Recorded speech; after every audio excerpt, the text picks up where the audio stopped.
गुप्ता जी सुबह सुबह टहलने आज बिरजू टोले की तरफ जा रहे थे। रास्ते में जो भी मिलता यही पूछता, अरे गुप्ता जी, गाड़ी खराब है क्या? ड्राइवर नहीं आया क्या? आज क्या बात है? गुप्ता जी हंसते हुए बोलते, अरे नहीं, आज बस पैदल चलने का मन था।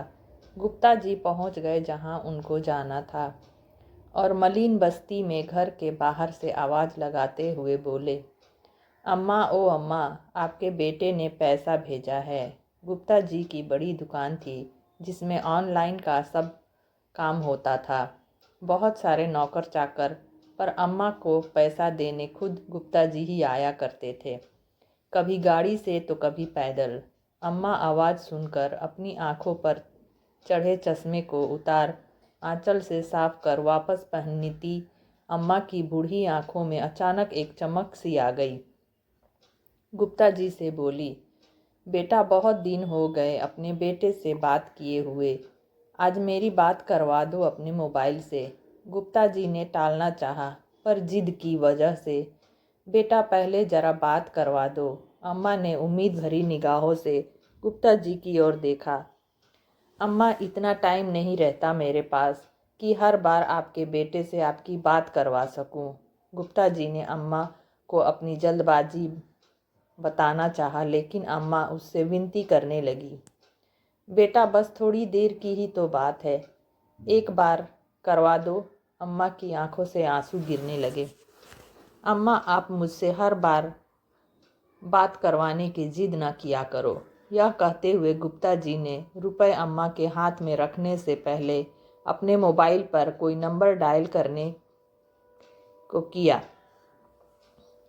लो अम्मा, बात कर लो, लेकिन ज़्यादा बात मत करना, पैसे कटते हैं मेरे फ़ोन पर। उन्होंने अपना मोबाइल अम्मा के हाथ में थमा दिया। उसके हाथों से मोबाइल लेकर बेटे से हाल चाल लेती अम्मा मिनट भर बात करके संतुष्ट हो गई। उनके चेहरे पर मुस्कान छा गई। पूरे 2,000 रुपये हैं अम्मा। यह कहते हुए गुप्ता जी ने 100 के 20 नोट अम्मा की ओर बढ़ा दिए। रुपए हाथ में ले गिनती करती अम्मा ने गुप्ता जी को इशारा किया। अब क्या हुआ अम्मा? यह 100 रुपये रख लो बेटा। क्यों अम्मा? गुप्ता जी ने आश्चर्य से पूछा। हर महीने रुपए पहुंचाने के साथ साथ मेरे बेटे से मेरी बात भी करवाने, कुछ तो खर्चा होता ही होगा ना। अरे नहीं अम्मा, रहने दीजिए। गुप्ता जी लाख मना करते रहे, लेकिन अम्मा ने ज़बरदस्ती उनकी मुट्ठी में 100 रुपये थमा दिए और वह वहाँ से वापस जाने को मुड़ गई। अपने घर में अकेली रहने वाली अम्मा भी उसे ढेरों आशीर्वाद देती अपनी देहरी के भीतर चली गई। गुप्ता जी अभी कुछ कदम ही वहाँ से आगे बढ़े थे कि किसी ने उसके कंधे पर हाथ रखा। पीछे मुड़कर उन्होंने देखा तो उस कस्बे में उसकी जान पहचान का एक चेहरा सामने खड़ा था। मोबाइल फ़ोन की दुकान चलाने वाले शिव बाबू को सामने पाकर वो बहुत हैरान हुए। भाई साहब, आप यहाँ कैसे? आप तो अभी अपनी दुकान पर होते हैं ना। मैं यहाँ किसी से मिलने आया था, लेकिन मुझे आपसे कुछ पूछना है।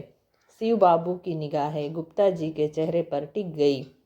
जी पूछिए भाई साहब, आप हर महीने ऐसा क्यों करते हैं? मैंने क्या किया भाई साहब? शिव बाबू के सवालिया निगाहों का सामना करते हुए गुप्ता जी थोड़ा सहम से गए। बोले, क्या बात है भाई, ऐसे क्यों बोल रहे हो आप? हर महीने आप इस अम्मा को अपनी जेब से रुपए भी देते हैं और मुझसे फ़ोन पर इनको इनका बेटा बनकर बात करने के लिए भी रुपए देते हैं, ऐसा क्यों? शिव बाबू के सवाल सुनकर गुप्ता जी थोड़ी देर के लिए सकपका गए, मानो अचानक उसका कोई बड़ा झूठ पकड़ा गया हो। लेकिन अगले ही पल उसने सफाई दी, मैं रुपए इन्हें नहीं, अपनी अम्मा को देता हूँ। मैं समझा नहीं। गुप्ता जी की बात सुनकर शिव बाबू जरा हैरान हुए, लेकिन गुप्ता जी आगे बताने लगे। इनका बेटा कहीं बाहर कमाने गया था और हर महीने अपनी अम्मा के लिए 2,000 रुपये भेजता था। लेकिन एक दिन पैसे की जगह इनके बेटे के एक दोस्त का फ़ोन आया। गुप्ता जी की बात सुनते शिव बाबू को जिज्ञासा हुई, कैसा फ़ोन, क्या बोला था दोस्त ने? संक्रमण की वजह से उनके बेटे की जान चली गई, अब वह इस दुनिया में नहीं रहा। फिर क्या हुआ भाई? शिव बाबू की जिज्ञासा दुगनी हो गई, लेकिन गुप्ता जी ने अपनी बात पूरी की।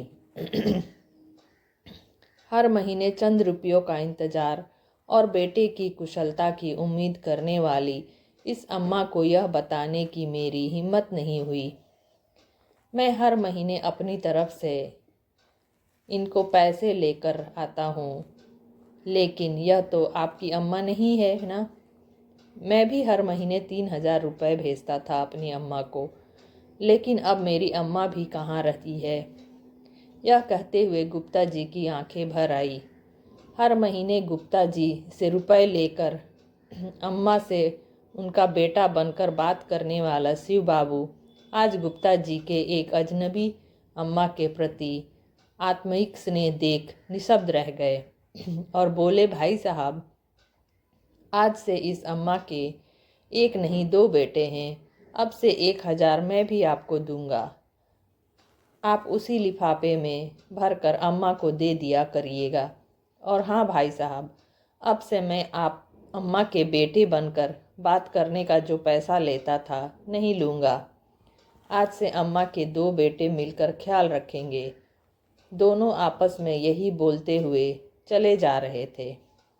तो दोस्तों, यह छोटी सी कहानी जो दिल को छू ले कैसी लगी आपको? अच्छी लगी हो तो एक लाइक और शेयर ज़रूर कर दें। मिलते हैं कुछ और अच्छी अच्छी कहानियों के साथ, तो बने रहिए मेरे इस चैनल में।